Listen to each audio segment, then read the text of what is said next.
What you're looking at is the largest Minecraft server world download project ever completed, totaling 1 million blocks in diameter of the 2b2t landscape. Previous world downloads, done in years past, haven't even come close to the scale of this one.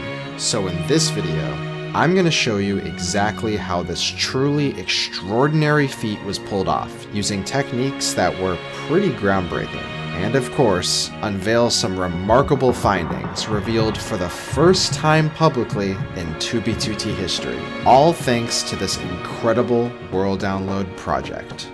So join me, and let's explore this project together, shall we? Over the years, I've covered 2 attempts to download 2b2t's map. First, one that was 100,000 blocks in diameter, and later, a 256,000 block map. So it may seem like 1 million blocks in diameter is simply a normal progression, until you realize that as you expand out from 0, more and more, the amount of area that needs to be covered becomes exponential. In this case, with the 1 million block world download, that equates to 16 times more area covered than the previous 256k world download record. So, who was even responsible for absolutely annihilating this world download record? A guy that we'll call Fook and Crane. That's right. No big group or team, just 2 friends and eventually a few others who wanted to beat the record. Well, actually, beating the record wasn't really their full intention of this project. Instead, they wanted to sell items in 2b2t shops, duped items. But without an active dupe on 2b2t for years, they thought the next best thing would be to create some bots and follow player-loaded chunk trails and log stuff they find along the way, dupe stashes in particular. Now this practice of following chunk trails with bots is nothing new. In fact, this functionality is actually available in some hacked clients now. But as they started testing their bots, they were also downloading the terrain as well, and that gave them an idea.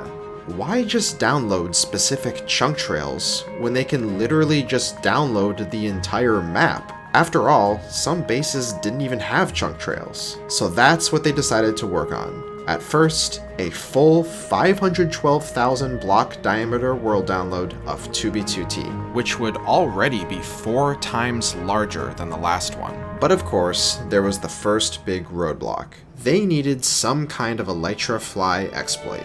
Preferably one that didn't use durability or rockets, as the bots would be flying a lot. So Crane started testing potential exploits, trying every single settings combination for different fly hacks. Until, bingo, he found one. By combining the already existing elytra fly boost exploit with another private exploit called fake fly, plus some other trickery, he was able to get infinite flight without losing any durability.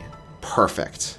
Except for literally 2 days later, he saw an announcement on a Discord server that he just so happened to be a part of by someone named NewHag. He just found the same exploit and started selling it to people. But somehow, I don't really know exactly how, Crane convinced him not to. If that fly exploit would have been released, it would quickly get patched by the server owner, and the download project likely would have never happened. So with securing a fly hack out of the way, work began on developing the bots that would do the bulk of the work, actually flying around to download the map. Now what's interesting about this particular case of using bots is that they were programmed completely from scratch, no baritone required. These bots were purpose-built, made simply to fly in a scanning pattern in defined quadrants of the 2b2t map. They were also smart enough to backtrack and reload any chunks that they happened to miss. And thanks to the programming, debugging, and stress testing help from Steve and Mahan, who also joined in on the project, all of the bots would communicate together to a central server that collected all of their world download data into a single map.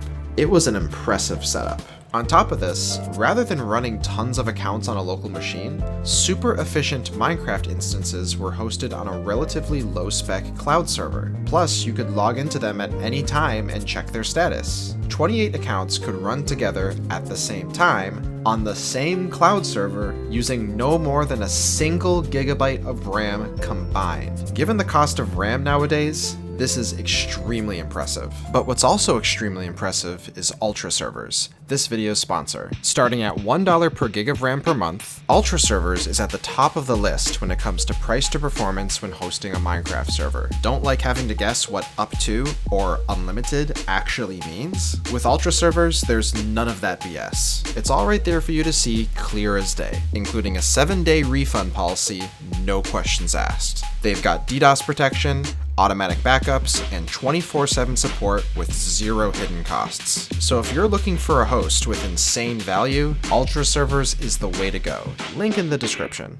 Now another issue was going to be the file size of the downloaded map.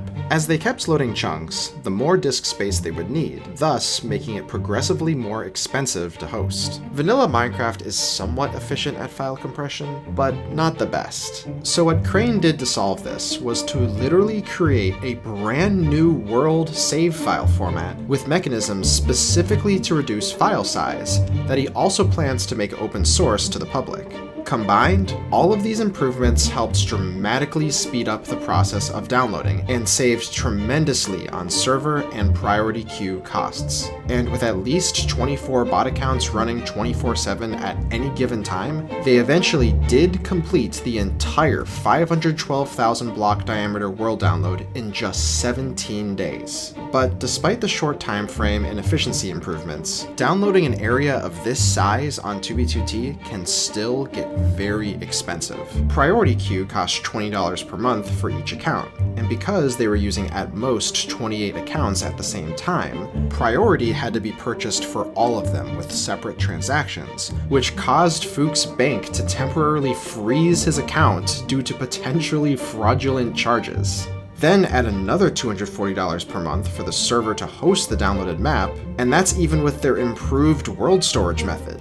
In fact, the costs were adding up so fast that even if they found all of the duped items they could ever want in the download, there would absolutely be no way to recoup the expenses of the project. So for the time being, the team thought it would be a fun idea to frame the whole project to the 2b2t community as a coordinate exploit, even though we know that the so-called exploit is literally just downloading the whole 2b2t map. Every single coordinate seems to be less than 256k from spawn. Nothing to see here, it's a coordinate exploit. So after a lot of money spent and LARPing about a fake coordinate exploit, was it time to call it quits? Nope. They wanted to hit 1 million blocks in diameter, an absolutely insane feat. And with Fook and Crane leading the operation, they both made a joint decision to instead switch focus from being scavengers to archivists. Here's what I mean. As you may know, Microsoft has recently gone full force threatening independent servers like 2b2t to make drastic changes to their rules, which further makes this Anarchy server more like yet another survival SMP. This has caused many longtime players to leave the server. But we need to ask ourselves, why leave 2b2t and all of this history behind when it can be archived? That's what's happening now with this project. Full archive mode. So despite the stacking costs, they fired up the download bots again to get as much land area of 2b2t downloaded as fast as possible. During this portion of the download, Crane noticed this massive obsidian structure that just so happened to be under construction at the same time as the download project, and he quickly figured out who it was.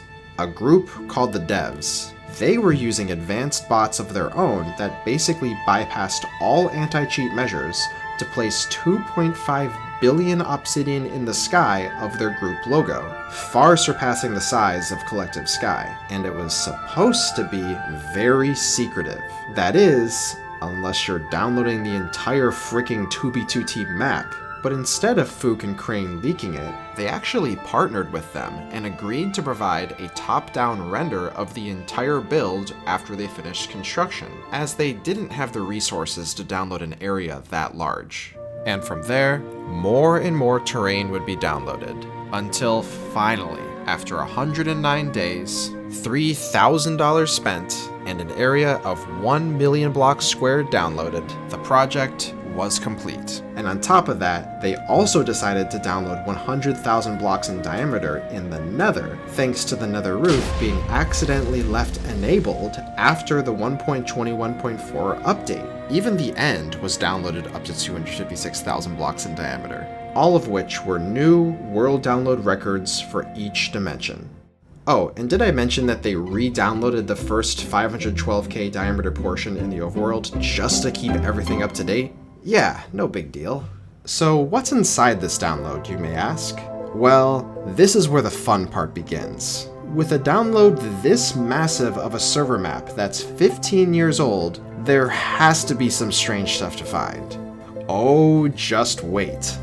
This is the overworld heat map of every single unnatural block in the world download. What unnatural means is any block that cannot spawn without a player placing it. Unsurprisingly, nether portal blocks are at the top of the list, given the server's heavy reliance on nether travel. But if we go all the way to the bottom, we see one single piglin wallhead, followed by a purple candle cake and a white candle cake. Well, two of those items aren't very rare, but I guess just extremely rare for someone to decide to place. And with the piglin head, well, they were a pain to obtain, but nothing groundbreaking here. Now, unfortunately, there were also no unobtainable blocks found in the search. No bedrock out of place, no barriers, and no illegal end portals other than the public ones at spawn. Now, there was technically some illegal bedrock found in the nether, but all of it was already public knowledge. Also, unfortunately, there was no water found in the nether. Wah wah. Now, even though there were no new illegal blocks found in the world download, they did find lots of regular blocks in illegal states, like this dead bush placed on farmland, which is obviously incorrect because we all know that they could only be placed on sand. I made a whole video about this oddity before, but in short, this used to be a shrub, which was an illegal item back in the 1.12 days of 2b2t, and could be placed on dirt, grass, or farmland, which with that block specifically, many players didn't really think of doing. But after 2b2t updated to 1.19, they all converted into dead bushes, thus creating this illegal state. But there was also a lot of illegal stuff found that happened to naturally generate, like floating cacti, like this, or these ones. How about floating torches in mine shafts, or villages? These were created sometime before the 1.3 update due to a world generation bug that specifically affected servers. But I have no way to explain this floating torch.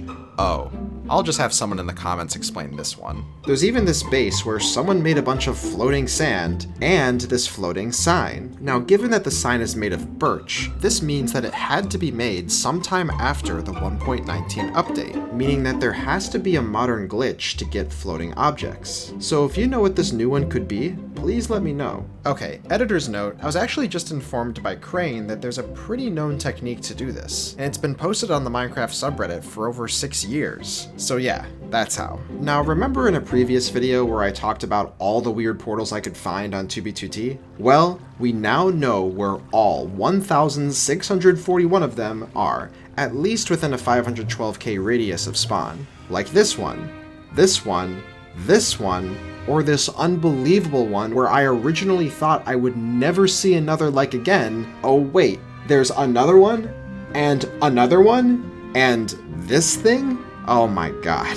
But how about a lot of portals? This area was found to be the most concentrated collection of portals in all of 2b2t. Jesus Christ, my ears! And this is where that collection is in the heat map of every single portal on the server. Now, I'm sure a lot of you have heard about half doors being the rarest block on 2b2t.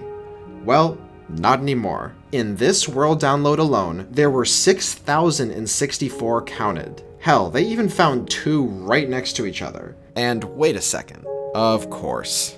And not just in villages, but in shipwrecks and even trial chambers. And it was originally thought that the half oak doors were the rarest. Nope, there were 311 of those counted. And instead, the rarest half doors are actually iron doors. There are only 5, yes, 5 half iron doors within 512k blocks of spawn. and all of them are in woodland mansions, which makes sense because those are quite rare to spawn on their own, let alone the chance of them having half doors in them. That makes the iron door the rarest type of half block on the entire server. Also, I couldn't help but mention that 2 of these mansions have actually been griefed by players without realizing what was inside. Some luck. And did I mention that this world download has been released to the public? That's right, you can view the whole thing on an interactive map right now. And if you happen to have 20 terabytes of storage available on your PC, you could download the entire thing and explore it for yourself. Infinite render distance, no lag. Or you can just join this server that has the entire 1 million map loaded, plus every single other world download of 2B2T ever taken. Want to see what a certain area looked like years ago? You can use the flashback feature and select a time when the world download was taken where you're standing. It's kind of like Google Earth historic imagery or the Wayback Machine, but in Minecraft. Super freaking cool. Oh man, look at that video runtime. But before we call it quits, I need to show you, by far, the most insane and rarest find in this entire world download, which is a sapling. Yes, a sapling. But it's not just any sapling. This is the only sapling in the entirety of this world download that's placed on gravel. Now, just so you know, you cannot place a sapling on gravel. Yet, here it is. How? Well, if we zoom out a bit, we can tell that there are some terrain oddities. There's no snow in these strange patterns, and no seagrass or kelp in certain chunks. This is clear evidence that this is a chunk border between old 1.12 and new 1.19 plus chunks. So my guess as to what likely happened here was an error with terrain blending between the 2 versions. Because the 1.12 chunks were so narrow, the server must have been extremely laggy, allowing a player to get very close to the chunk border. Then, a sapling must have been placed on the grass by a player, and then years later, when the server updated, the terrain blending put a gravel beach under the sapling. That's just my guess as to what happened. But whatever caused this, that makes this sapling the rarest unobtainable block combination on 2B2T. And did I mention that if I were to visit this on the actual server, I would be putting it in jeopardy of destruction? That's right. Saplings, fun fact, grow. So by a player just physically being near it, this sapling would eventually grow into an oak tree, instantly destroying this incredible phenomenon. Now, despite the risk, Crane and I couldn't help ourselves. We had to see it in person on the live server. So Crane logged into 2B2T and made the journey while I was watching his screen share. And thank God it was still there. We had to put a block on top of it as soon as we could. Build it, build it, build it! Yes! Okay. It's safe. Oh my god. So I guess for now, we could torch the area and prevent creepers, I guess, from getting to it. Because at first I made it just kind of like a little, oh my god! What just happened? Whoa, what? Okay, so what happened here? We both somehow didn't think of this, but when placing the torch, it quickly melted the snow around the sapling, which caused a block update, causing it to break. This was devastating. I guess even archivists trying to preserve something incredible can make honest mistakes like this too. But not all hope was lost. After this blunder, Fook and Crane kept looking through the download for literally anything worthwhile, until they found this.